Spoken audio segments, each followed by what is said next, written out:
안녕하세요. 매일 새로운 정보를 드리는 채널 보상과 배상TV입니다. 자, 오늘은 흔히 사람들이 알고 있는 뺑소니에 대한 잘못된 인식에 대해서 말씀을 드리려고 합니다. 이걸 왜 알아야 되냐면요, 뺑소니는 처벌이 무겁습니다. 나는 뺑소니 할 의사가 없었는데 가해자가 그거를 악용을 해서, 아니면 교통사고 처리 과정에 뺑소니가 처리가 되면은 형사적인 처벌을 받을 수가 있기 때문에 이 내용에 대해서는 꼭 알아놓으시고 절대 억울하게 형사처벌을 받는 일이 없어야 될 겁니다. 그래서 우리가 흔히 알고 있는 뺑소니에 대한 잘못된 인식, 자, 총 7가지인데요. 그 중에 첫 번째가 내가 사고 인식을 못했으면 뺑소니가 아니다. 자, 이거는 맞습니다. 내가 사고 인식을 못한 경우 그거는 뺑소니가 아닌 게 맞아요. 대신 그 인식을 못했다는 거를 내가 입증을 해야 되고요. 근데 조사 과정에서 경찰이 판단했을 때는 충분히 인식할 수 있었다라고 하면은 뺑소니가 성립이 되는 겁니다. 그리고 만약 음주운전을 하다가 뺑소니를 했다라고 하는 경우에는요, 아예 안 먹히는 경우가 많아요. 무슨 말이냐? 그거는 뺑소니로도 처벌을 받고 음주운전으로 처벌을 받을 수가 있다는 얘기죠. 그래서 인식 못했다 하더라도 뺑소니가 안 된다라는 보장은 없습니다. 그래서 운전 중에 조금이라도 충격이 됐다라는 느낌이 있다면요, 무조건 차를 세우고 살펴보셔야 된다는 점 유의하시길 바랍니다. 두 번째가 뭐냐면요, 사고 현장만 안 떠나면 뺑소니가 아니다. 자, 이런 경우가 있습니다. 내가 사고를 유발을 했어요. 근데 목격자인 것처럼 그냥 옆에 서 있는 겁니다. 응급차가 와서 실고가고 이랬는데 나는 옆에서 가만히 보기만 했고 아무런 구호 조치를 안 했어요. 그것도 뺑소니가 될 수가 있습니다. 그래서 내가 만약에 사고를 유발했다면 119 구급대원이 오든 경찰관이 오든 내가 충격을 한 것 같다, 이렇게 말씀을 하시고요. 만약에 도로에 피해자가 쓰러져 있다라고 하면요, 응급 구호 조치는 꼭 하셔야 됩니다. 그리고 세 번째, 내가 사고를 유발하고 피해자를 병원에 데려다 줬어요. 그러면 끝이냐? 아니라는 거죠. 예를 들어서 내가 사고를 유발하고요, 피해자를 병원에 데려다 줬어요. 급한 일이 있어서 그냥 왔습니다. 근데 피해자는 치료를 받고 계산을 하려다 보니까 가해자가 없는 거예요. 이럴 경우에도 가해자는 구호 조치를 안 했기 때문에 뺑소니를 처벌받을 수 있습니다. 그래서 그 부분도 꼭 보험 접수를 시켜서 사고 접수 번호를 원무과에 전달을 하든지, 아니면 일부라도 치료비를 계산을 하고 만약에 치료비가 더 나오면은 책임을 지겠다, 그리고 피해자한테 연락을 달라고 부탁한다, 이 조치까지는 하셔야 됩니다. 자, 그리고 네 번째, 예를 들어서 피해자가 그냥 경상입니다. 진단 1주, 2주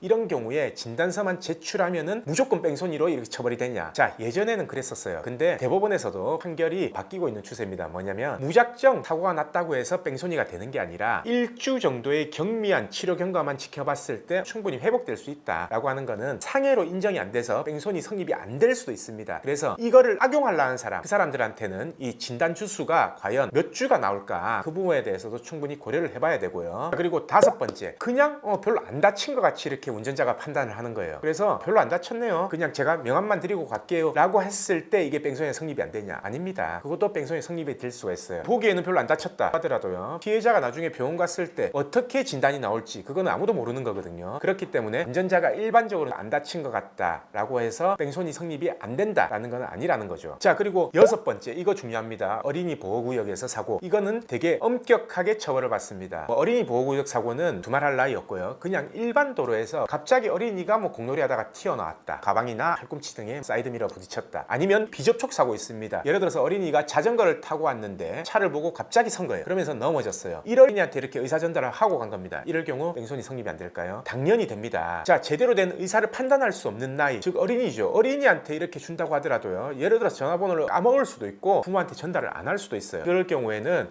뺑소니가 성립이 될 수가 있기 때문에 어린이 사고다 라고 하면은 꼭 그냥 부모 연락처를 받으셔가지고 부모님하고 통화를 하시는 게 낫습니다. 아니면 먼저 경찰에 신고를 해놓는 거예요. 혹시 어린이가 안 다친 것 같은데 만약에 부모가 경찰에 연락이 왔다 라고 하면 꼭 연락을 달라. 이 아이한테는 연락처를 주긴 했는데 그래도 내가 불안하다, 부모가 연락 오면은 내한테 연락을 할 수 있게끔 연락처를 경찰에 남겨놓고 신고를 먼저 하는 거, 그게 최선의 방법입니다. 그래서 이 부분도 꼭 유의를 하셔야 되고요. 마지막으로 차 대 차가 사고 났어요. 근데 상대방이 과실이 더 큽니다. 그럴 경우엔 그냥 가도 되냐? 아닙니다. 뺑소니라는 건요, 과실이 많고 적고를 따지는 건 아니에요. 부상을 당했다면은 과실이 많든 작든 구호 조치는 분명히 서로 간에 해야 되는 거고요. 내가 과실이 작다고 해서 그 구호 조치를 안 했다, 그리고 현장을 떠났다, 그러면은 그게 뺑소니도 성립이 될 수가 있다는 점, 그 점은 꼭 유의하셔야 됩니다. 그래서 지금 이 시간에는요, 뺑소니에 대해서 흔히 인식이 잘못되어 있는 7가지 경우, 이 경우에 대해서 알려드렸고요. 물론 7가지 이게 다는 아닙니다. 더 있는데 대표적인 7가지, 이거는 꼭 알고 계셔야지 나중에 뺑소니로 이렇게 형사처벌 받는 일 없을 겁니다. 자, 그럼 오늘 방송은 여기까지 하고요. 내일도 새로운 주제를 가지고 오겠습니다. 오늘 방송 끝까지 봐주신 구독자분들 감사드립니다.